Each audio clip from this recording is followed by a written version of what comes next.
Pinaigting ng Philippine National Police ang police visibility sa mga pangunahing transport hubs sa Metro Manila at mga tourist destinations sa buong bansa kasabay ng pagdagsa ng mga biyahero ngayong Semana Santa.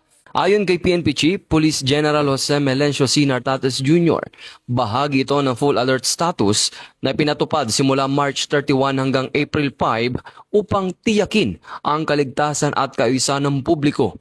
Tinatayang 2.4 milyong pasahero ang inaasang dadaan sa mga pantalan habang abot naman sa 1.3 milyon ang babiyahe sa Ninoy Aquino International Airport sa buong Holy Week.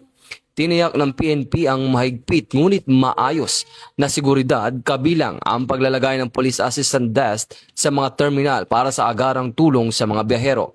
Pinaghahandaan din ng kapulisan ang pagdami ng sasakyan sa mga pangunahing kalsada at expressways.